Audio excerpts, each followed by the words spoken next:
Media நண்பர் அனைவருக்கும் வணக்கம். இங்கு மிருகங்கள் வாழும் இடம் படத்தோடைய வெற்றி விழா தான் இப்போ உங்களெல்லாம் கூட்டு ப்ரெஸ் மீட் வச்சுருக்கோம். இந்த படத்தை பற்றி ஃபுல்லாக இந்த படத்துடைய டைரக்டரு, ஹீரோ, ப்ரொடியூசர் அனைத்துமே இப்போ தெளிவாக பேசுவார். காரணம் என்னென்னா, அந்த அளவுக்கு இங்கே மிருகங்கள் வாழும் இடம் அப்படிங்கிற ஒரு படத்தை எடுத்து இங்கே சக்ஸஸ் மீட்டிங் வச்சுருக்காரு. அது அவருக்கு நான் ஒரு எங்கள் சங்க சார்பாக வாழ்த்து சொல்லிக்கிறேன். அதுக்கப்புறம் இந்த வந்திருக்க மீடியா அத்தனை பேருக்குமே கௌரவிக்குன்னு ஒரு அப்துல் கலாம் மாரி செய்யணும்னு சொன்னார். அதை மனப்பூர்வமாக நீங்கள் ஏற்றுட்டு அவருடைய மரியாதையை ஏற்றுக்குமாறு கேட்டுக்கொள்கிறேன்.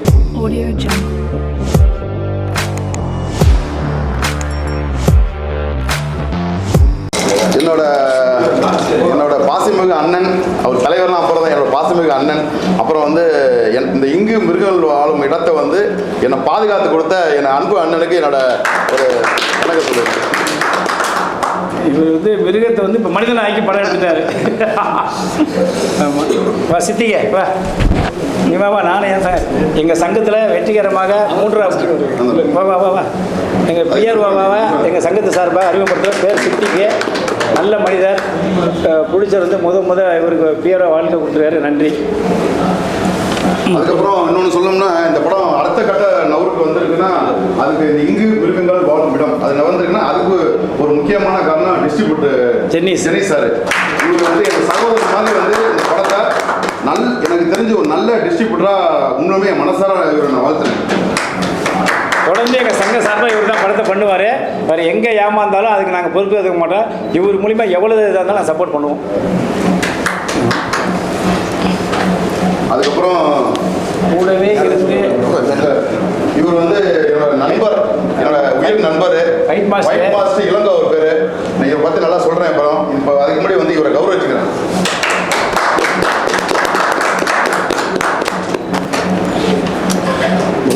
இங்கே வந்திருக்கும் பத்திரிகையாளர் என்னோட சகோதரர் அவனுக்கு வணக்கத்தை சொல்கிறேன். இங்கு மிருகங்கள் வாழும் இடம் இந்த படத்தை வெற்றி விழா ஆக்குனது நீங்கள் தான் ஆக்கி கொண்டாந்து வச்சுருக்கீங்க. யார் நீங்கள்? இவங்க என் கூட உள்ளவங்க. நீங்கள் தான் பத்திரிகையாளர். நீங்கள் தான் இந்த படத்தை ஃப்ரெஷ் ஷோலாம் பார்த்துட்டு மக்கள்கிட்ட போய் சொல்லி சூப்பராக அது நல்லா இருக்குன்னு சொல்லி அதை பூஸ்டப் பண்ணி இன்றைக்கி நல்லபடியாக கொண்டாந்து பண்ணியிருக்கீங்க. அது ரொம்ப உங்களை சாஸ்திராங்கமாக அந்த இதுக்கு உணர்வு நான் பகிர்ந்துக்கிறேன். சொல்ல எனக்கு அவ்வளோ எமோஷனாக இருக்குது. அந்த மாதிரி பண்ணியிருக்கேன். நான் புதுசு சினிமாவுக்கு முதல் புதுசு சினிமாவில் ஒரே ஆசை நடிக்கணும். எனக்கு யார் இம்ப்ரெஷனாக கமலஹாசன் சார், விக்ரம் சார், இவங்கள மாதிரி நானும் நடிக்கணும். அந்த ஒரு ஆசை மட்டும் தான். மித்தபடி வேறு எதுவுமே எனக்கு தெரியாது. இப்பயும் இங்கேயும் என் நிர்வாணமாக அந்த இடத்துல ஒரு டான்ஸ் போடணும்னு சொல்லி நான் போடுவேன். யார் போடுவாங்களா, யார் போனாலும் கம்பேர் பண்ணால் நான் போட மாட்டேன். நான் போடுவேன். எனக்கு அந்த நடிக்கணும்னா நடிக்கணும்னா என்னை விட யாரும் நடிக்கக்கூடாதுங்கிறத நான் ரொம்ப அகபாவமாக இருப்பேன். அந்தளவுக்கு நடிப்பாக கொடுப்பேன். நான் யாராலையும் முடியாத செய்யறதுக்கு நான் ரெடி. அந்த மாதிரி ஒரு எனக்கு ஆசை சின்ன நடிப்பில் அரக்கம் இல்லை. அரக்கங்கிறதுக்கு மேலே ஏதாவது கண்டுபிடிக்குமா, அந்த அது நான் தான் இருக்கணும்னு நினைப்பேன். இதுதான் அந்த மாதிரி ஒரு ஆசை என்கிட்ட ரொம்ப அதிகமாக இருக்குது. அதை நம்பி தான் அந்த படம் எடுக்க வந்தேன். அதுக்கப்புறம் நிறையா ஏற்கனவே நான் சொல்லியிருக்கேன். இப்போ அதெல்லாம் பேச வரல. இந்த படத்தை நல்லபடியாக சக்ஸஸ் நீங்கள் பண்ணிட்டீங்க. படம் நல்லபடியாக வந்துருச்சு. மக்கள் ஒருத்தர ஃபோன் பண்ணி நீங்கள் தான் இனிமேல் எல்லாத்துக்கும் ஒரு குடும்பத்தில் ஒரு பிரச்சனை வருதுன்னா நேராக அந்த படத்தை கொண்டாந்து காட்டினா போதும், அந்த பிரச்சனைக்கு சொல்யூஷன் அது கிடச்சிரும் அப்படின்னு சொல்கிற ரொம்ப சந்தோஷமாக இருக்குது. ஏன்னா நானும் ஒரு பொம்பளை பிள்ளை வச்சுருக்கேன். ரொம்ப சந்தோஷமாக இருக்குது. இந்த படம் எப்படின்னு பார்த்தீங்கன்னா, பக்கத்து வீட்டில் நடக்கிற பிரச்சனையை ஓட்டை எப்படி எட்டி பார்ப்போம்ல, எப்படி அதே மாதிரி தான் அந்த படம். அங்கே மேக்கப்பு அது எதுவுமே இருக்காது. அங்கே யதார்த்தம் அப்படியே இருக்கும். அது பார்த்தோன்னா ரைட்டு, இதை பார்த்தோன்னா ஆஹா இந்த வீட்டில் இவ்வளோ, அதனால தான் அவங்க அப்படி இருக்காரா, இதனால தான் இப்படி இருக்கா, அதனால தான் அந்த பொண்ணு ஓடிச்சா, இப்படி இருக்கும். எல்லாமே அங்கே நடக்கிறது அப்படியே பக்கத்தில் ஓட்டையை போட்டு பார்ப்போம் பாருங்க. அந்த மாதிரி பார்க்குறப்ப என்ன இருக்குதோ அதுதான் அந்த படம் இங்கு மிருகங்கள் வாழும் இடம். ஒரு யதார்த்தம், அவ்வளோதான். ஆனால் இதுக்கு முன்னாடி 2 மணி நேரம் 12 நிமிஷம் அந்த படம் இருந்துச்சு. அந்த படம் இங்கு மிருகங்கள் பார்ட் 2 அது அந்த படத்தை நான் வெளியில்லை. நான் இங்கு மிருகங்கள் வாழும் படத்தை நான் வெளியிட்டேன். ஏன்னா அது என்னோட எஸ் அசிகுமார்னு ஒரு டைரக்டர், இதில் முன்னாள் ஒரு டைரக்டர் இருந்தார். அவர் அந்த படத்தை எடுத்தார். அதை எடுத்து அந்த படத்தை வந்து நான் ட்ரிம் பண்ணு சொல்லி நான் அவர்கிட்ட கேட்டேன். அதை 2-3 பேர் நான் அவங்க பேரெலாம் சொல்ல விரும்பல, பெரிய ஜாம்பவான்ஸு, பெரிய பெரிய ஜாம்பவான்ஸு வந்து இந்த படத்தை பார்த்தாங்க. இந்த படத்தை பார்த்துட்டு அவங்க சொன்னாங்க, இதுமாதிரி வந்து இந்த படத்தை இவ்வளோ இப்படி இருந்தால் கண்டிப்பாக வாய்ப்பே இல்லை, இந்த படத்தை வெளியே ரிலீஸ் பண்ண முடியாது, நீங்கள் இவ்வளோ கஷ்டப்பட்ட காசும் போயிடும், நீங்கள் கஷ்டப்பட்ட உழைப்பும் போயிடும்னு சொல்லி என்கிட்ட ரொம்ப சொன்னாங்க. அப்போ எனக்கு ரொம்ப மனசு கஷ்டமாயிருச்சு. அப்போ நான் வந்து ஒரு அவ்வளோ நம்பினேன் அந்த டைரக்டரை. அப்போ அவர் கேட்டப்ப அவர் ஒரே வார்த்தை சொல்லிட்டாரு, என் படத்தை கட் பண்ணணும்னு எவனுக்கும் அறிவு கிடையாது. நான் மஞ்சள் பை தூக்கிட்டு வரல, நான் ஊர்லேருந்து மஞ்சள் பை தூக்கிட்டு வரல, எல்லாம் எனக்கு யார் அட்வைஸ் பண்ணால் பிடிக்காது, எனக்கு எல்லாமே தெரியும் அப்படின்னு சொல்லிட்டாரு. என்ன பண்ணுறேன்னு எனக்கும் தெரியல, அவர் சொல்கிறதே தெரில. ஒன்றும் இல்லை, ஒரு 10 நிமிஷம் 20 நிமிஷம் ட்ரிம் பண்ணலாமே அப்படின்னு சொல்லி கேட்டேன். நான் போட்ட காசு எடுக்கணுமே. என்ன சார் எப்படி சொல்கிறீங்க, நீங்கள் பேசாமல் நீங்கள் போட்ட காசு எடுப்பேன்னு சொல்லி தான் நான் படமே எடுக்க வந்திருக்க மாட்டேன். என்ன சசி நீங்கள் இப்படி சொல்கிறீங்க, போட்ட காசு எப்படி நான் எடுக்கிறது? ஐயோ அப்படி நான் சசி இப்படியே சொல்லியிருந்தீங்க, நான் படமே எடுக்க வந்திருக்க மாட்டேன் சசி. சார் என்ன சார் புரியல, என்ன சார் புரியல அப்படின்னாரு. புரியல என்ன சார், இது மட்டும் உங்களுக்கு புரியலையா? அப்புறம் அவருக்கு ஒரு மாதிரி ஆயிடுச்சு. அதுக்கப்புறம் வந்து எனக்கு என்ன ஆச்சுன்னா, என்ன இப்படி சொல்கிறாரு அப்படின்னா, அப்போ நான் ஏற்கனவே ஈரோடு, கரூர் இதுலேருந்து 2 ப்ரொடியூசர் வந்தாங்க. டேரக்டர் சொல்கிறார் இந்த மாதிரி சொன்னார். இதுக்கு ஆதாரம் இருக்குது, என்கிட்ட பென்ட்ரைவில் ஆதாரம் இருக்குது. இல்லை பணம் எடுக்கிற படம் போட்டோ பார்த்து எடுக்க நான் ரேஷன் வந்து பண்ணுறேன் சொல்லி அப்படியே சொன்னார். எல்லாம் கேட்டுங்க, பென்ட்ரைவில் ஆதாரம் வச்சிருக்கேன், பென்ட்ரைவில் ஆதாரம் வச்சிருக்கேன். இப்போ கூட 10 பென்ட்ரைவ் வச்சிருக்கேன். யாரு கேட்டாலும் எந்த உலகத்தில் கேட்டாலும் கொடுப்பேன். அவர் போய் சொன்னேன்னு சொன்னாக்க. அப்புறம் இன்னும் சொல்லிடுறேன், இந்த மாதிரி வந்து நான் அவரை வந்து எப்படி அவர்கிட்ட பழகினேன்னா, சகோதரனுக்கு குடும்பத்தில் ஒரு சகோதரன் மாதிரி தான் அவர்கிட்ட பழகினேன். அவங்க குடும்பத்துக்கு போகிறது, அவங்க குடும்பத்துக்கு உதவி செய்கிறது போகிறது, அவர் கேட்கறதுக்கு அவருக்கு அத்தனை செல்ஃபோன் வாங்கி கொடுத்துருக்கேன். அவருக்கு அவ்வளோ பணம். நான் கூட சாதா ஃபோன் தான் வச்சுருக்கேன், அவர் ஐஃபோன் வச்சுருக்காரு. ப்ரொடியூசர் நான் சாதா ஃபோன் வச்சுருக்கேன், அவர் ஐஃபோன் வச்சுருக்காரு. அதுக்கப்புறம் பார்த்தீங்கன்னா அவங்க குடும்பத்தில் போய் நல்லது கெட்டது பகிர்ந்துக்கிறது நான் சொல்ல விரும்பல, அதெல்லாம் சொன்னேன். அதுக்கப்புறம் ஒரு பஞ்சாயத்தில் தலைவர் கூப்பிட்டு கேட்டப்ப அவருக்கு நான் 36 நாள் வேலை பார்த்தேன், 36,000 ரூபா தான் அவர் கையில் கொடுத்தாரு, ஒரு 1000 ரூபா மணிக்கு தான் கொடுத்தாருன்னு சொல்லி பெரியமான போய் சொன்னார். எனக்கு ரொம்ப கஷ்டமாக போச்சு, என்னடா இருந்தாலும் இப்படி இருக்கான். சரி அது கூட சொல்லிடுறேன். அப்புறம் வந்து இந்த மாதிரி இப்படி சொன்னோன்னா, என்ன சச்சி இப்படி சொல்லியிருந்தீங்கன்னா நான் படமே எடுக்க வந்துடும். இல்லை சார், நான் ஏற்கனவே வந்து ஈரோடுலேருந்து கரூர்லேருந்து 2 ப்ரொடியூசர் வந்து கேட்டாங்க, 50 லட்ச ரூபா பணம் போட்டால் நீ 60 லட்ச ரூபா பண்ணி தர முடியுமா அப்படின்னு கேட்டாங்க. நான் அவர்கிட்ட என்னம்மா சொன்னேன், அவர் சரி சொல்கிறார். நான் என்ன சொன்னேன், சார் 50 லட்ச ரூபா சினிமாலாம் வந்து 50 லட்ச ரூபா போட்டால் எடுக்க முடியாது சார், போட்ட பணம் எடுக்கணும்னா வராதிங்க அப்படின்னு சொல்லிட்டேன். ஐயோ என்னடா அது, போட்ட பணத்தை எடுக்க அப்போ வராது பேர் தான் ப்ரொடியூசரா அப்படிங்கிற மாதிரி எனக்கே கன்ஃபியூஸ் ஆயிடுச்சு. இப்போ நான் முட்டாளா இல்லை அவர் என்ன முட்டாளா ஆக்கிட்டாரா இல்லை எனக்கு ஒன்றுமே புரியல. எனக்கு அப்படி ஆயிடுச்சு. என்னடா எப்படி சொல்லிட்டாரு அப்படின்னாரு. அப்புறம் இப்படியே ஓடிட்டு இருந்துச்சு. சரி ட்ரிம் பண்ண சொல்லி கேட்டேன், அவர் முடியாதுன்னு சொல்லிட்டாரு. அதுக்கப்புறம் வந்து நான் வந்து சொல்கிறேன், இது மாதிரி வந்து இப்போ ட்ரிம் பண்ணலன்னா இந்த போட்ட காசை நீ இப்படியே படத்தை ரிலீஸ் பண்ணோம்னா நம்ம படத்தில் அவ்வளோ இங்கு முருகன் படத்தில் வந்து அவரு நான் என் படத்தை விடுங்க அவ்வளோ பேர் சேர்ந்து எல்லாம் உழைச்சிருக்கோம். எல்லோரோட உழைப்பும் அதில் இருக்குது. அந்த உழைப்பு எல்லாம் வேஸ்ட்டாக போயிடும் சசி. அதனால் அந்த படத்தை வந்து நம்ம ட்ரிம் பண்ணி விடுவோம், வாய்ப்பே இல்லை சார். அப்படி மீறி நீங்கள் ட்ரிம் பண்ணுறதா இருந்தால் இந்த படத்தை வந்து நீங்கள் பண்ணிக்கிங்க, என் பேரை போடாதீங்க, என் பேரை எடுத்துருங்க. நீங்கள் உங்கள் பேரை போடுங்க. உங்களுக்கு கூட உங்களுக்கு அறிவுரை சொன்னா பாருங்க, முட்டை அறிவாளிங்க, அவனுக்கு பேரை போட்டுருங்க. அந்த அறிவாளி சொன்னது யாருன்னு சொன்னாக்க அது பயங்கர தப்பாயிரும். ஏன்னா அவரை சொன்னாக்க அவருக்கு எதிர்காலமே வேஸ்ட்டாக போயிடும். ஏன்னா அவர் சொன்ன வேடைங்க, அதை நான் அதை எனக்கு தேவையில்லை. அவர் சொன்ன அப்படியே ஒரு வேடை யூஸ் பண்ணார், அதை விட்டுருவோம். அதுக்கப்புறம் பார்த்தீங்கன்னா அது முடிஞ்சிருச்சு. அப்புறம் ட்ரிம் பண்ண எடிட்டரை போகிறேன்.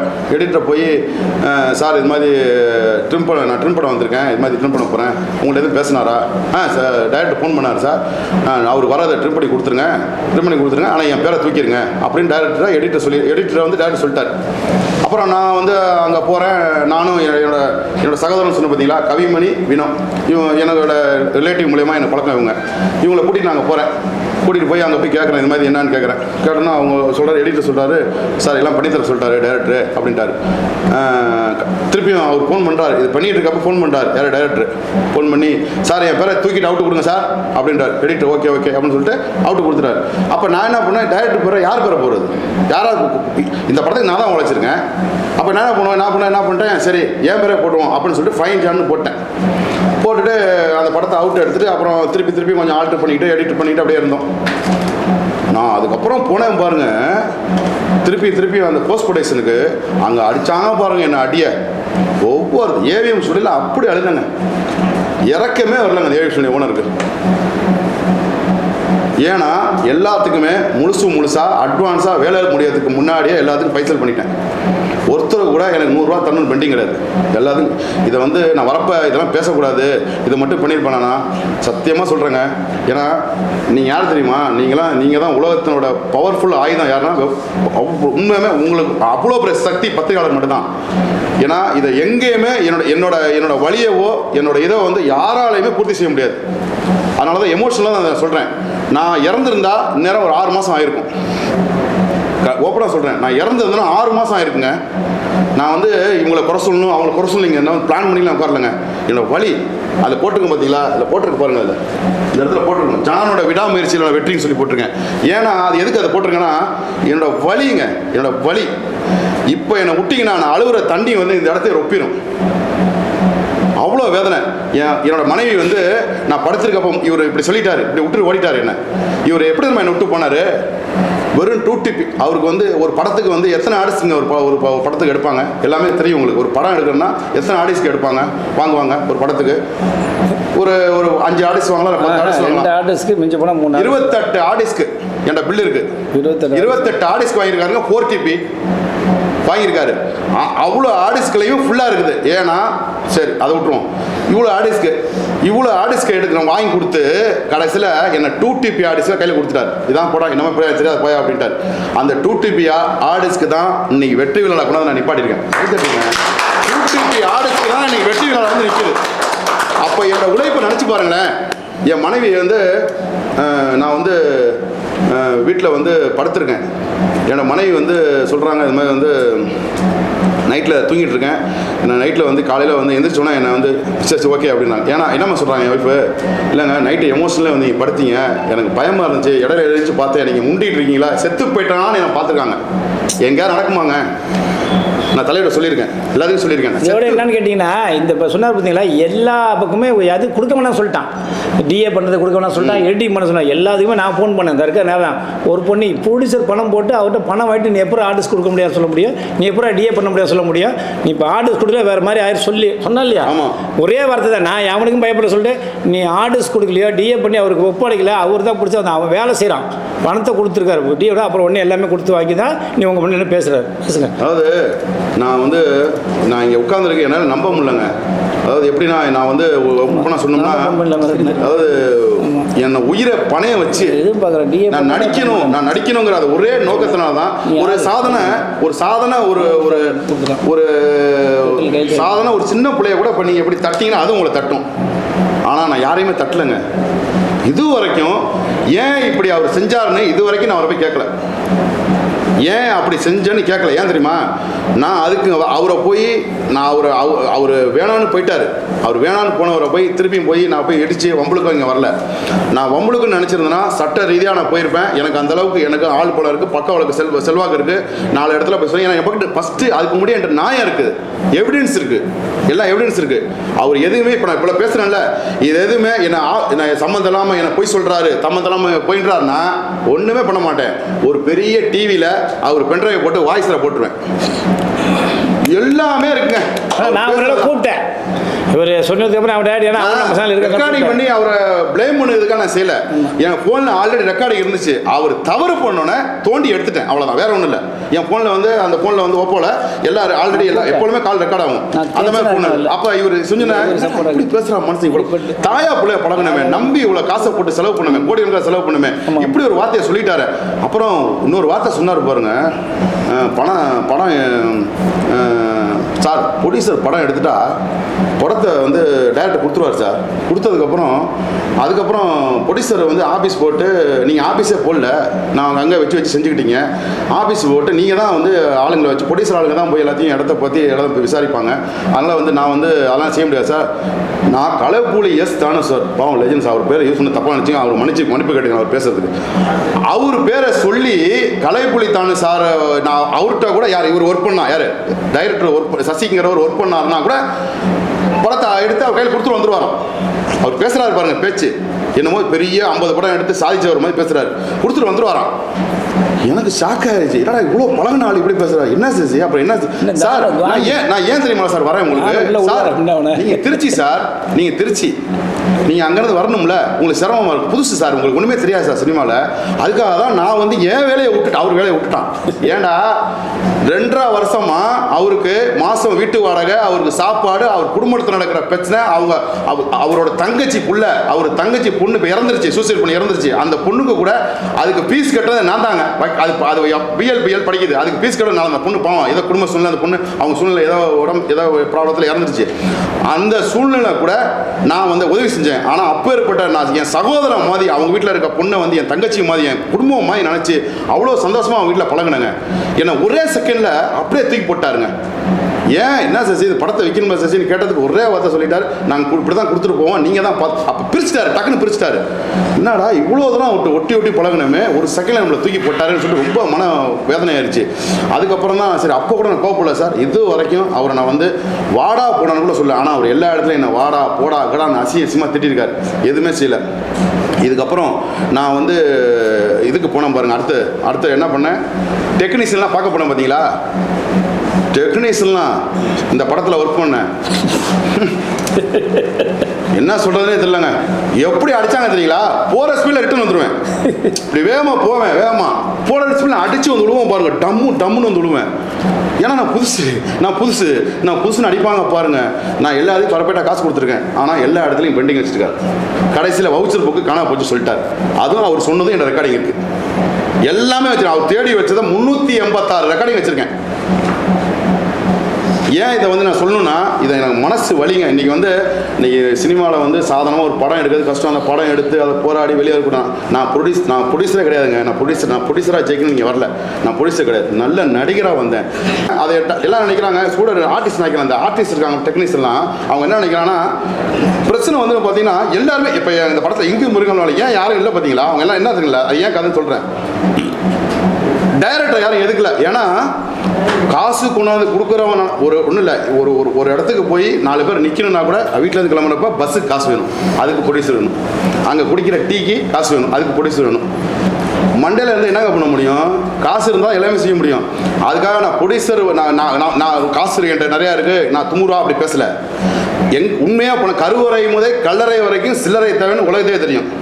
பணத்தை போய்க்கனால காசுனா போய்க்க முடியாது, அது கண்டிப்பாக. அதுக்கு அந்த வார்த்தைக்காக இதை நான் யூஸ் பண்ணுறேன். அப்படி இருக்க சூழ்நிலையில் ஒரு ப்ரொடியூசர் வந்து பணம் போட்டிருக்காரு. அதில் தான் நம்ம ஷூட்டிங் போகிறோம், இடத்துல நடிக்கிறோம், எல்லா இடத்துலையும் போய் உட்காடுறோம், சாப்பிட்றோம்.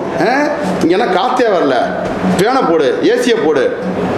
ஏன்னா நானும் நடிகை வரப்போ நானும் சொல்லிடுறேன், நானுமே கேட்க மாட்டேன், நானும் சொல்லிடுறேன், ஏசியை போடு. ஏன் இங்கே இல்லை, ஏன் நான் நடந்து வர மாட்டேன், கால் டாக்ஸிலாம் கிடையாது, எனக்குன்னு அந்த ஓலோ போட்டு தனியெல்லாம் நான் வரணும், அது மாதிரிலாம் வரணும், இது மாதிரிலாம் வரணும்னு கேட்குறீங்களே, அதெல்லாம் காசு யார், ப்ரொடியூசர் தான் காசு கொடுக்குறாரு. அந்த ப்ரொடியூசரை கொஞ்சம் கூட விசுவாசமே இருக்க மாட்டீங்களா, அந்த ப்ரொடியூசர் நாசமாக போயிடணுமா. இந்த படம் முடிஞ்சுங்க, இந்த படம் முடிஞ்சிச்சு, நல்ல 3 படம். இந்த படத்தை வந்து அந்த 2 மணி நேரம் 12 நிமிஷம் படத்தை நான் ரிலீஸ் பண்ணியிருந்தேன்னா, இப்போ இந்த படத்தில் பாருங்கள், நல்லா இருக்குன்னு இந்த படம் நல்லா இருக்குங்க, இந்த படம் நல்லா இருக்குது, அந்த பேர் வாங்குறது அவருக்கு தான் நல்ல பேர் வரும். இப்போ வந்து இந்த படத்தை வந்து அவர் மாதிரி ரிலீஸ் பண்ணி தான் இப்போ அந்த வந்திருக்குமா, என்ன சொல்லிப்பாங்க, என் போட்ட காசு லாஸ்லாம் அப்புறம் இருக்கட்டும். இவ்வளோ பேர் உழைச்சாங்களே, டெக்னீஷியன் ஒருத்தர் பேசுகிறாரு, ஒவ்வொருத்தரும் அங்கே டெக்னீஷியன்லாம் எனக்கு ஆப்போசிட்டாக டெக்னீஷியன் சரி, அங்கே படத்தில் நடித்தவங்களும் என்ன எதிரியை பார்க்குறவங்க பார்த்தாங்க, டைரக்டர் இப்படி ப்ரொடியூசர் ஏமாத்திட்டாரான்னு பார்த்தாங்க. அவங்க கொஞ்சம் கூட யோசிக்க வேணாம், இந்த மாதிரி வந்து ப்ரொடியூசர் காசு போட்டார், இது போட்டு எடுத்தால் அவர் காசு எடுத்து நம்மளும் ஒரு 100 ரூபா கொடுத்து ஒரு பொருளை வாங்கிட்டு வந்தால் அந்த ஃபுல்லாக கணக்கு கேட்போமே. நான் அதே மாதிரி தான் அவன் கோடி கணக்கில் பணத்தை போடுறான், அவன் கேட்க மாட்டான். அந்த ப்ரொடியூசர் பாவமாங்க, அவன் ஒரு தீண்ட குச்சர் வைக்கான் ப்ரொடியூசர், அந்த காசு போடுறவன் அவனை கொஞ்சம் அந்த உணர்வை கொடுக்கணும். அந்த ப்ரொடியூசருக்கு என்னங்க, டைரக்டர் முதல் சிந்திக்கணும், மனுஷன் இந்த மனுஷன் எப்படி, அந்த மனுஷன் எப்படின்னு எல்லாம் அந்த காசுல தான் வாங்கி நம்ம வாழ்ந்தோமே. இப்படி அநியாயமாக நம்ம ஒருத்தரை போய் கைவிட்டுட்டு போயிட்டோமே. இந்த 2TP RCP அவர் கொடுத்துருக்காரு. இதில் ஒருத்தர் சொல்கிறாருங்க, அந்த படத்தில் நடித்த ஒருத்தர் சொல்கிறாரு, ஒருத்தர் சொல்லி காதுக்கு வருது, என்ன சொல்கிறாரு, எங்கள் டைரக்டரு அவரை சென்சார் கூட பண்ண விட மாட்டார். அதுக்கப்புறம் அவர் படத்தெல்லாம் ரிலீஸ் பண்ண முடியாதுங்க, அதுக்கெல்லாம் ஆப்பு வச்சிட்டாரு எங்கள் டைரக்டர். தெரியுமா யாரு? இன்னொரு வாட்சம் சொல்கிறேன் பாருங்க. இந்த எடிட்டிங் பண்ணிட்டு வந்தேன்னு சொன்னல, ட்ரிம் பண்ணி வச்சுட்டு வந்துட்டேன் எடிட்டரை. வந்துட்டு நான் ஒரு 2 நாள் கழிச்சு தான் ஊருக்கு போயிட்டு 2 நாள் கழிச்சு போகிறேன். அப்போ என்ன பண்ணியிருக்காரு, இவர் அமைதியாக போய் எடிட்டரை போய் படம் பார்த்துருக்காரு. நான் ட்ரிம் பண்ண படத்தை பார்த்துட்டு நான் அடுத்த நாள் அவர் பேசுகிறேன். இது மேலே ட்ரிம் பண்ணியாச்சு, நான் வந்து சார் அது உங்கள் விருப்பம் சார், பணத்தை போட்டிருக்கீங்க, கஷ்டங்கிறீங்க, அதனால் நீங்கள் இது பண்ணிக்கங்க சார், எனக்கு அது பிரச்சனை இல்லை. அப்புறம் வந்து அந்த ட்ரிம் பண்ண படத்தை பார்த்தேன், கண்டிப்பாக ஃப்ளாப்பு சார். இப்போ பார்த்தீங்களா ஒரு படம் வெற்றி விழா கொண்டாடிட்டு இருக்கோம் பார்த்தீங்களா, இங்கு மிருகங்கள் வாழும் இடம். இதை வந்து ஒரு எடுத்த ஒரு டைரக்டர் அவர் சொல்றாரு இந்த படம் ஃப்ளாப்புங்கிறார். அதுக்கும் ஆதாரம் இருக்கு. அவர் எங்கேயுமே தப்பிக்க முடியாது. குதிரை முடியும் மாதிரி அவர் நாக்கு எங்கிட்ட திரும்பினாலும் குத்தும், எங்கிட்ட போய் சொல்ல முடியாது. ஏன்னா எல்லாத்துக்கும் எவிடன்ஸ் இருக்கு. அவர் இந்த பணம் வாங்கலன்னு சொன்னதுக்கும் அவர் பணம் வாங்கினதுக்கு எல்லாத்துக்கும் எவிடன்ஸ் இருக்கு. நான் அவர்கிட்ட போய் சண்டை போடுறதுக்கு என்னை பொறுத்த வரைக்கும் அவரை வந்து எனக்கு பக்கத்தில் நிகராக நினைக்கிறதுக்கு தகுதி இல்லை. வணக்கம். இங்கே ஊடக நம்பரும் பத்திரிகை நம்பரும் அனைவருக்கும் வணக்கம்.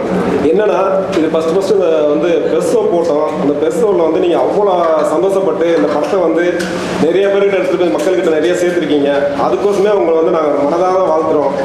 ஏன்னா நீங்கள் தான் வந்து இந்த படத்தை வந்து எந்த அளவுக்கு பூஸ்ட் பண்ண முடியுமோ அந்த அளவுக்கு நல்லா பண்ணி இன்னைக்கு ஒரு வெற்றி படமாக வந்து இதை நல்லா அமைஞ்சிருக்கு. அதில் வந்து எங்களுக்கு ரொம்ப சந்தோஷமா இருக்கு. இதில் பார்த்தீங்கன்னா இந்த ஃபைட்டு வந்து எல்லாருமே பேசப்பட்டாங்க. ஃபைட்டு வந்து படத்தில் நல்லா இருக்கு, அவரோட நடிப்பு நல்லா இருக்கு, சாங் நல்லா இருக்கு, எல்லாமே வந்து இந்த படத்தில் வந்து பெஸ்ட்டாக அமைஞ்சிருச்சு. என்னன்னா இதில் கஷ்டப்பட்டு என்னன்னா ஏர்கார்டில் பண்ண ஃபைட்டு வந்து ரொம்ப ரிஸ்க் எடுத்து தான் பண்ணார் சார். ஏன்னா புதுசு மாரி தெரில, அவ்வளோ அருமையாக நம்ம என்ன சொல்கிறோம் அதை வந்து கரெக்டாக எடுத்து பண்ணார். இந்த இடத்துக்கு நான் வந்து உட்காந்துருக்கேன்னா இது காரணம் வந்து எங்கள் வாஜார் வந்து ராக்கிராஜ் மாஸ்டர் தான். ஏன்னா இப்போ எனக்கு வந்து இந்த படத்து மூலிமா வந்து நிறைய பேர் நிறைய பார்த்தவங்க ஃபைட் நல்லா இருக்கு, நல்லா பண்ணியிருக்கேன் அப்படின்னு சொல்லி நிறைய பேர் பாராட்டினாங்க. ரொம்ப சந்தோஷமா இருக்கு. அதுக்கடுத்து என் கூடயே இருந்து என் நண்பன் என்னோட அசிஸ்டண்ட் எல்லாமே அவன் தான், லோகன்று. அவர் வந்து எனக்கு வந்து ஃபுல் சப்போர்ட், எப்பயுமே வந்து என் கூடயே இருப்பான். எனக்கோசமே வந்து வாழ்கிற ஒரு கேரக்டர். இந்த படம் பார்த்தீங்கன்னா நாங்கள் பண்ணும்போது பார்த்தீங்கன்னா ஃபைட்டு வந்து இங்கே வந்து வெயில் அதிகமாக இருந்துச்சு. வெயில் அதிகமாக இருக்கு சார்னு சொல்லிட்டு அவர் சார்கிட்ட சொன்னோம். அவர் சொன்ன நம்ம என்ன ஐடியா பண்ணலாம் அப்படின்னா, வெயிலில் வந்து பண்ண முடியாது ஃபைட்டு, நம்ம நினைக்கிற மாதிரி பண்ண முடியாது, என்ன பண்ணலாம்னா சரி வாங்கன்னு சொல்லிட்டு ஏர்கார்டில் போய் லொக்கேஷன் பார்த்தோம். ஏர்கார்டில் பார்த்தோன்னா நல்லா கூலிங்காக நல்லா இருந்துச்சு. அதை வச்சு இந்த ஃபைட் வந்து பிரம்மாண்டமாக வந்திருக்கு. படமும் வந்து எல்லாருமே வந்து மக்கள் எல்லாருமே வந்து இந்த படம் நல்லா இருக்குன்னு இருக்காங்க. அதுவே பெரிய சந்தோஷம். அவர் என்னன்னா அவர் போராட்டம், அவ்வளோ எவ்வளோ போராட்டம் அவருக்கு போராடி இந்த இடத்துக்கு வந்திருக்காருன்னா அவர் ஒரு நாள் அவங்க சொல்லிட்டே இருப்பார், கண்டிப்பாக நம்ம ஜெயிப்போம் மாஸ்டர், நம்ம ஜெயிப்போம், அதை மட்டும் சொல்லுங்கள், ஜெயிப்போன்னு கண்டிப்பாக அவர் சொன்னதே இன்னைக்கு நடந்துச்சு. அது ரொம்ப சந்தோஷமா இருக்கு. நான் பேசலாமா? இப்போ வந்து ஃபைட் மாஸ்டர் இளங்கோ எல்லாம் தெளிவாக சொல்லிட்டாரு. இப்போ நான் என்ன சொல்லணும்னா, இந்த படத்தை வந்து எப்படி சொல்கிறது, இந்த குசேலன் படத்தில் வடிவேலு வந்து ரஜினியை பார்க்க போவார் தெரியுமா, பார்த்துட்டு சுற்றி கடைசியாக பார்த்துட்டு சொல்லி கொடுத்து, அதேமாரி தான் இந்த படத்தை வந்து நம்ம பைஜான் வந்து அவ்வளோ கஷ்டப்பட்டு அப்படியே எப்படி ரஜினியை பார்க்க எப்படி கடைசியாக பார்த்துட்டேன் பாரு அந்தமாரி ஒரு இந்த படத்தை எடுக்கிறது எவ்வளோ கஷ்டப்பட்டார். யாருமே தெரியாமல் டேரக்டர் ஒரே ஆள் நம்பி மட்டுமே மொத்தத்தையுமே இறங்கினார். ஆனால் டோட்டலாக அவ்வளோ பேருமே இவருக்கு பின்னாடி இருந்து வேலை செஞ்சு இவரை வளர்ச்சி அடைய விடாமல் பண்ணிட்டார். இந்த படத்தை எப்படி வெளியே கொண்டு வந்தேன். அதுக்கப்புறம் தான் இவர் ஆக்சுவலாக இது என்னென்னா என்கிட்ட எல்லாமே டேரக்டர் மூலியமாக பிடிச்சா எல்லாமே எனக்கு ஒரு பார்க்கவே வரல. இதான் நடந்த உண்மை. அதுக்கப்புறம் சில பிரச்சனை வந்ததுக்கப்புறம் நேரடியாக என்கிட்ட வந்து சார் இப்போ நான் இவ்வளோ படம் பண்ணி இவ்வளோ இழந்து நான் ரொம்ப நஷ்டப்பட்டேன், படத்தை எப்படி வெளியே கொண்டு வந்து தரல அப்படின்னாரு. அப்போ நான் சொன்னேன் நீங்கள் ஒன்றும் கவலைப்படாதீங்க, என்ன பிரச்சனை நான் சமாளித்து வச்சு படத்தை வெளியே கொண்டு வரது ஏற்பாடு பண்ண சொல்கிறேன். உடனே அப்படி நேரம் சொன்னேன். அப்புறம் இவர் இஷ்டத்துக்கு எல்லாத்தையும் இறங்கிட்டார். நான் சொன்ன உடனே எடிட்டிங் டப்பி எல்லாமே இவர் எவ்வளவு படங்கள்லாம் நல்லா இல்லையோ அதை முழுக்க கட் பண்ணி தூக்கி போட்டு 1 மணி நேரம் 48 நிமிஷம் படத்தை சூப்பராக கொண்டு வந்து நீ படத்தை ரிலீஸ் பண்ணார். ரிலீஸ் பண்ணி பார்த்தீங்கன்னா படம் எல்லாருமே இப்போ நீங்கள் விமர்சனம் பார்த்தீங்களா பார்க்கல தெரியாது, டோட்டலாக படம் நல்லா இருக்கு அப்படிங்கிற ஒரு ஸ்டேஜை கொண்டு வந்துட்டாங்க. என்னோடய பையனை சொன்னாங்க நைட்டு 11:30 மணிக்கு மிருகங்கள் வாழும் படம் வந்து நல்லா ரிப்போர்ட்டுப்பா நல்லா இருக்கு சொல்லிடுறாங்க அப்படின்னு. நான் கூட என் பையனை இப்போ வர சொல்லியிருந்தேன், வரல, வேறு வேலையை போயிட்டேன். அதனால் இந்த படத்தை வந்து ரொம்ப கஷ்டப்பட்டு நீ தமிழ்நாடுக்குள்ளே ரிலீஸ் பண்ணி நீ சக்ஸஸ் பண்ணி வச்சுருக்காருன்னா அதுவே எங்கள் சங்கத்துக்கு மிகப்பெரிய வெற்றி. அவருக்கும் மிகப்பெரிய ஒரு ஹீரோ ஆகக்கூடிய வாய்ப்பு உருவாக்கி கொடுத்துருக்கீங்க. அதேமாதிரி படத்தை நல்லபடியாக ரிலீஸ் பண்ணி கொடுத்த ஜென்னிஸு. அதனால் நான் என்ன சொல்கிறேன்னா, சினிமாங்கிறது கஷ்டம் இல்லாமல் இருக்க முடியும். என்ன காரணம்னா சினிமாவில் இப்போ நீங்கள் இருக்க அத்தனை பேருமே கஷ்டப்பட்டு எப்படியாவது ஒரு இதில் ஜெயிக்கணும் தான் வந்திருப்பீங்க. அந்த ஜெயிக்கிறது வந்து நேர்வழி வேணும். அந்த நேர்வழி இருந்தால் மட்டும்தான் கழுதை கூட ஹீரோவாகும். அதுதான் என்னுடைய கேரக்டர். கழுதை கூட ஹீரோ நடிக்க காரணம்னா அதோட நேர்வழி. அதுமாதிரி ஒவ்வொரு மனிதனும் ஒவ்வொரு தொழிலில் யார் நேர்மையாகவும் தெளிவாகவும் சிந்தனையோடு செயல்பட்டு வந்தால் எந்த தொழிலையுமே என்னை பொறுத்தவரைக்கும் என்னோடய அனுபவத்தில் எந்த தொழிலும் தோல்விங்கிறது என் வாழ்நாளையும் கிடையாது. அப்படி யாரும் தோற்றதும் கிடையாது. ஏமாற்றி இதுமாரி சினிமாவில் 10 பேர் சில கிருமிகள் பூந்து கருப்பாடு மாரி நுழைஞ்சு அந்த சினிமாவை கெடுக்கிறது தான் சில பேர் தவிர அந்த கருப்பாடெலாம் ஒழிக்கணுங்கிறது தான் நாங்களும் இந்த சங்கத்தை ஆரம்பித்து இன்னைய வரைக்கும் போராடி ஜெயிச்சு வந்துட்டுருக்கோம். இனியும் நாங்கள் எங்கள் சங்கத்து மூலிமா எங்களை நம்பி வர அது டைரக்டர் இருந்தாலும் சரி, ப்ரொடியூசர் இருந்தாலும் சரி, எந்த ஒரு டெக்னிஷனும் சரி, நான் கூட நின்று இறங்கி வேலை செஞ்சு அவங்களை காப்பாற்ற தவிர எந்த சூழ்நிலையும் அவங்களை கைவிட மாட்டேங்கிறது நான் தெளிவாக சொல்லிக்கிறேன். இந்த மிருகங்கள் வாழும் படம் மிகப்பெரிய வெற்றி அடைஞ்சிருக்குனாலே எங்களுக்கு பெரிய சந்தோஷம். அடுத்தடுத்து ஒரு படம் பண்ணுவார், நடிப்பார். எங்கள் சங்க சார்பாக அவர் என்னென்ன ஹெல்ப் பண்ணோம் நாங்கள் பண்ணிகிட்டே இருப்போம். இப்போ வெற்றிகரமாக இப்போ அந்த படத்தை மீண்டும் ரிலீஸ் பண்ணுறது என்னென்ன வழியில் இருக்கோ, இன்னும் மேலே படம் இன்னும் எங்கெல்லாம் தியேட்டர் போகணுங்கிறது நம்ம நண்பர் ஜென்னிஸ் வந்து ரெடி பண்ணிட்டு இருக்காரு. இப்போ அவரு சில வார்த்தையில் பேசுவார். அனைவருக்கும் வணக்கம். எங்களோட ஆக்ஷன் ரியாக்ஷன் நிறுவனம் மூலமாக தொடர்ந்து நடுத்தர மற்றும் சிறு முதலீட்டு படங்களை வந்து திரைக்கு கொண்டு வரதுக்கும் அதோட மற்ற பிஸ்னஸ்க்கும் எங்களால் முடிஞ்ச சப்போர்ட் நாங்கள் பண்ணிகிட்ருக்கோம். பொதுவாக ஒரு படம் ரிலீஸுக்கு அப்புறமா தயாரிப்பாளரோட இணைந்து பயணிக்கிறது, அவங்கள பார்க்குறதுன்றது பொதுவாக இந்த சினிமாவில் வந்து நிறைய ரீசன்ஸ் இருக்கும். அது ஈஸியாக நடக்காது. பட் எங்களுக்கு இது பை காட்ஸ் கிரேஸ் அது நடக்குது தொடர்ந்து. அந்த வகையில் எங்கள் மிருகங்கள் வாழும் இடம் இந்த படத்தோட சக்ஸஸ் மீட்டில் நாங்களும் இருக்கோம் அப்படின்றது எங்களுக்கு ரொம்ப மகிழ்ச்சியான பெருமையான ஒரு விஷயம். தொடர்ந்து இந்த சிறிய முதலீட்டு படங்கள்லேயே தரமான படங்கள், அதுவும் எங்களுக்கு பொதுவாக அமையிறது இந்த பெண்கள் பாதுகாப்பு சமூக அக்கறையோட உள்ள படங்கள் எங்களுக்கு இயல்பாகவே அமையுது. அந்த வகையில் இந்த படமும் சேர்ந்துருக்கு. இந்த படம் ஏன் ஓடணும், ஏன் இந்த படத்தை பார்க்கணும் அப்படின்னு நாங்கள் சஜஸ்ட் பண்ணுவோன்னா, நம்ம எல்லாருமே வந்து ஜஸ்ட் ஒரு சோஷியல் ரெஸ்பான்சிபிலிட்டி இருக்கும் இல்லையா, நம்ம ஒரு ஆணாக இருக்கும் பெண்ணாக இருக்கும். பட் இன்றைக்கி என்ன நடந்துகிட்டு இருக்குது அப்படின்றத கொஞ்சம் வெளிச்சு பார்க்குறதுக்கு ஒரு சின்ன அவேர்னஸ். ஏன்னா டோட்டலி இன்றைக்கி 2K கிட்ஸ் எல்லாம் அப்படி ஸ்வைப்பிங்லேயே போயிட்டுருக்காங்க. ஸோ கொஞ்சம் வெயிட் பண்ணப்போ அதை ஒரு 1 hour உட்காந்து பாரு அப்படின்றதுக்காக தான் அந்த டீம் மெனக்கிட்டுருக்கு. டீம் பண்ணுறதை விடவும் இப்போது இதை ஒன் மேன் ஷோ மாதிரி மிஸ்டர் ஃபைன் ஜான் அதை கொண்டு வந்திருக்காங்க. ஒரு பெரிய டீம் உழைச்சிருக்காங்க. ப்ளஸ் மைனஸ் தாண்டி ஃபைனலி இட்ஸ் அ ப்ராடக்ட், பார்க்குற மாதிரியான ஒரு ப்ராடக்டாக கொடுத்துருக்காங்க. ஸோ நாங்களுமே முதல்ல ஒரு குழப்பத்தோடு தான் அந்த படத்தை ஸ்க்ரீனிங்கில் பார்த்து முடிக்கும் பொழுது இது கண்டிப்பாக சொசைட்டிக்கு தேவையான ஒரு விஷயம். அதில் எல்லாத்தையும் தாண்டி ஃபைனலி ரொம்ப டிஸ்டர்ப் பண்ண ஒரு விஷயம் இவரோட பெர்ஃபார்மன்ஸ். இவர் சினிமா பின்புலம் இல்லாத ஒரு மனிதர். ஆமாம், தனி மனிதனாக இருந்து எல்லாமே சினிமா தெரியாமல் தனி மனிதன் வந்து நீ ஜெயிச்சு வந்து நீ உட்காந்துருன்னா இதுதான் ஒரு மிகப்பெரிய வெற்றி அடைஞ்சது. காரணமே அதுதான். கண்டிப்பாக. அதாவது அந்த எஃபர்ட்ஸ்ன்றது இப்போது ஆஃப்டர் போஸ்ட் ப்ரொடக்ஷன் எல்லாமே அவருடைய ஆக்டிங் பெர்ஃபார்மன்ஸ் வந்து பார்க்க முடிஞ்சது. ரொம்ப ஒரு ஃபைன் டியூன்டு பெர்ஃபார்மன்ஸ். அதாவது ஒரு பேர் மாதிரியே அது வந்து ரொம்ப ஃபைனாக இருந்தது. அது எதிர்பார்க்கவே இல்லை. ஏன்னா அவர் பார்க்கும்போது ஒரு நார்மலான ஒரு இளைஞர் அந்த ஒரு லுக்கில் இருந்தார். ஆமாம், மீண்டும் ஒரு சேது மாதிரியே எக்ஸாக்ட்லி அந்த பெர்ஃபார்மன்ஸ் அந்த டெடிகேஷனை பார்க்கும்போது ரொம்பவே கனெக்டடாக இருந்தது. அதனாலே அது அவர் மேலே ஒரு மரியாதை அதிகமாச்சு. அதுக்கப்புறம் தான் இந்த படத்தை நம்ம கனெக்ட் பண்ணி ஏதாவது ஒரு விஷயம் நம்ம படத்துக்கு பண்ணணும்னு நாங்கள் தோணுச்சு. ஸோ இது இந்த படம் சம்மந்தப்பட்ட ஒரு சின்ன பயணம், எங்களுக்கும் அந்த படத்துக்குமான ஒரு பயணம். இந்த படத்தோட ஒரு டீம் இப்போ இவரோட இருக்கிற இளைஞர்கள், மாஸ்டர், இவங்கள மாதிரி ஆளுங்களோட பழகும்போது தெரிஞ்சது என்னென்னா, எப்படியாவது இந்த ப்ராடக்ட்டை ஃபுல் ஃபினிஷ் பண்ணி வெளியே கொண்டு வந்து நிற்கணும். இவர் அடுத்த கட்டத்துக்கு வந்தோம். இவரோட இலக்கு வந்து ஒரு ஆக்டராக தொடர்ந்து பயணிக்கணும்னு ஆசையோடு வந்தார். அந்த 2 பேர் வந்து கவிமணி, மிஸ்டர் கவிமணி அண்ட் வினோ.